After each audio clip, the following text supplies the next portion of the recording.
کہ کون ہے.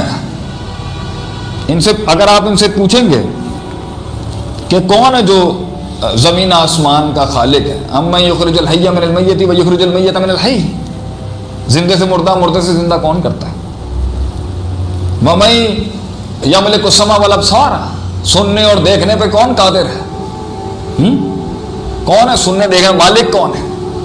ومن یدبر الامر، اور حکموں کی تدبیر کون کرتا ہے؟ تو وہ کہیں گے فسیقولون اللہ، یہ تو اللہ ہے. وَلَئِن سَأَلْتَهُم مَّن نَّزَّلَ مِنَ السَّمَاءِ مَاءً فَأَحْيَا بِهِ الْأَرْضَ بَعْدَ مَوْتِهَا، اگر آپ ان سے سوال کریں گے کہ آسمان سے پانی مردہ زمین کو زندہ کر کے اس میں کھیتیاں اور زندگی حیات کو، اللہ، تو ان کو اللہ کو خالق رازق مالک حاکم ماننے میں تو کوئی ایشو ہی نہیں تھا. منہ زبانی ماننا ہے نا،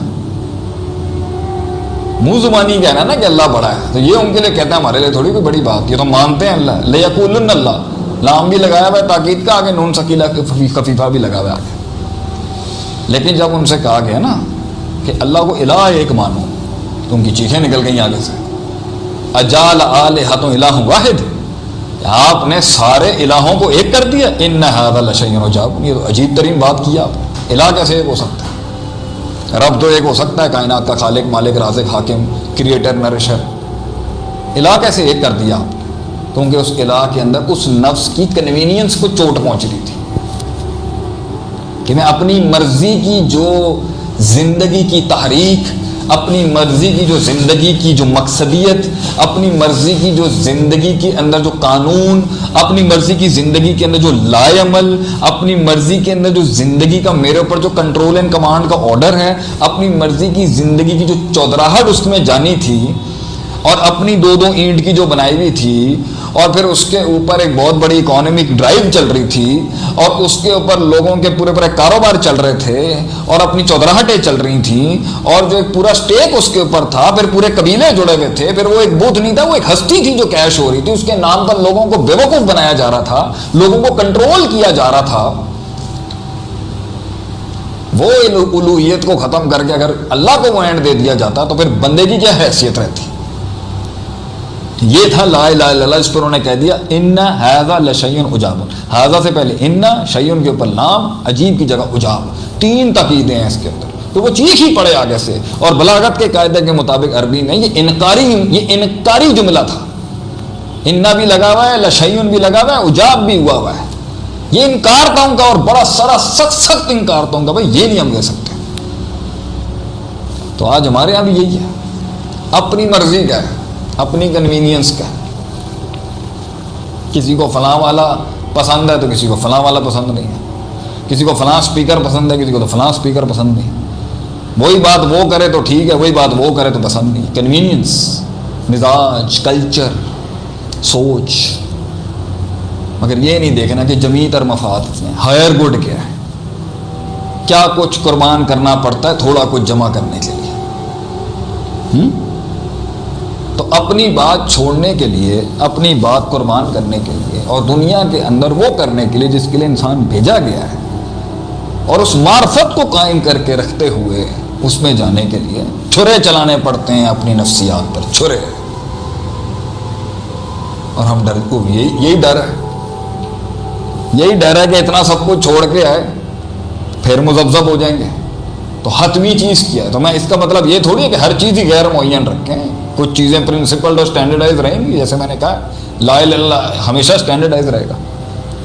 توحید کے اوپر کوئی کمپرومائز نہیں ہوگا، شرک کے ساتھ کوئی کمپرومائز نہیں ہوگا. مگر کیا اس کے اندر معاشرے کے ساتھ معاشرت اور اس اپنا اثر رسوخ اور اپنے تعلقات اور اپنا وہ جو ڈومین ہے، وہ ڈائنامکس ہیں، یہ کیسے بڑھائی ہیں پھر آپ صلی اللہ علیہ وسلم نے؟ کیسے وہ سوچ وائرل ہوئی، وہ کیسے وہ گئی، کیسے ہر کسی نے اون کیا آپ کو؟ پھر اس کے اندر آپ کو اپنی زندگی کے کور سے نکلنا پڑتا ہے، اس ہال سے نکلنا پڑتا ہے. اور جب آپ وہ مارے کھائیں گے اور دھکے کھائیں گے اور دھتکاریں ہوں گی، یہ بھی آپ کو ماریں گے، وہ بھی ماریں گے. طائف میں بھی دھکے پڑ رہے ہیں.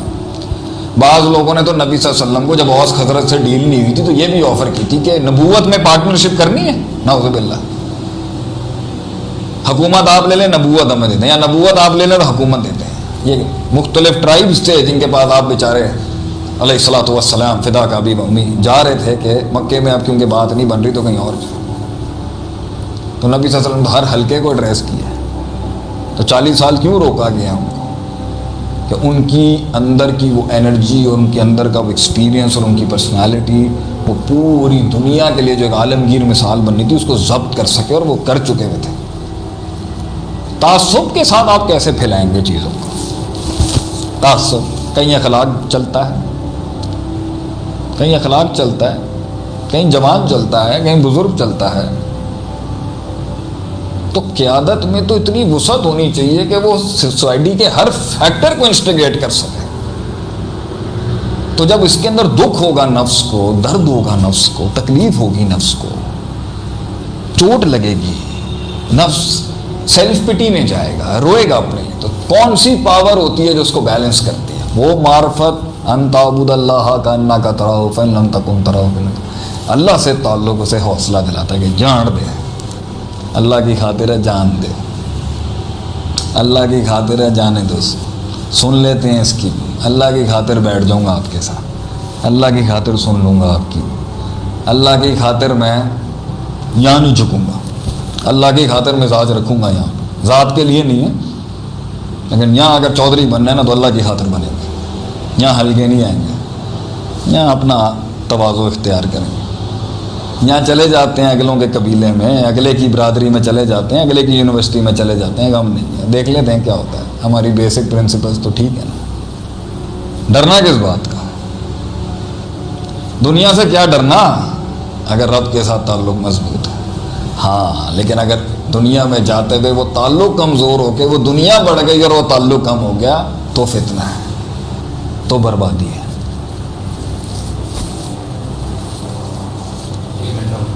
چلیں کوئی مسئلہ نہیں ہے، اگر لوگ بور ہو چکے ہیں تو میں بند کر دیتا ہوں بات کو، کیا کہتے ہیں سب؟ What's the count?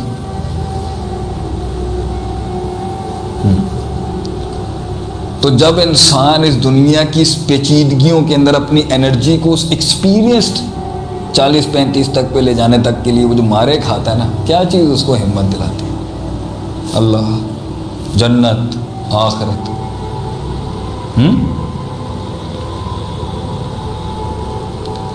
اللہ نے آخرت کی معرفت، جنت کی معرفت، جہنم کی معرفت، رب کی پہچان، رب کی طاقتوں کی پہچان اور توکل کی طاقت کو ایاک نعبد و ایاک نستعین میں اس لیے رکھا ہے کہ ہم قائر بن کے ڈر کے بیٹھ جائیں، ہم گھبرا جائیں، ہم 5 چیزوں کا نام جو ہے اس 5 سے 8 چیزوں کا نام دین رکھ کے اس کی ایک یونیورسیلٹی اور ڈائنامکس کو چھوڑ دیں۔ کیا اللہ کی معرفت انسان کو اتنا کمزور بناتی ہے کہ وہ لوگوں سے مل نہیں سکتا؟ اصول اپنی جگہ کھڑے ہیں کہ ملاقات کے اصول علیحدہ ہیں، افہام و تفہیم کے اصول علیحدہ ہیں، تبادلہ خیال کے اصول علیحدہ ہیں، مناقشوں کے اصول علیحدہ ہیں، مناظروں کے اصول علیحدہ ہیں، تو کیا انسان بڑھائے گا نہیں؟ کیا اپرچونٹیز تلاش نہیں کرے گا؟ کیا انسان کم من فیۃ قلیلۃ سے غلبت فیۃ کثیرہ نہیں ہوگا؟ کیا قلت کثرت کا خواب نہیں دیکھ سکتی؟ کیا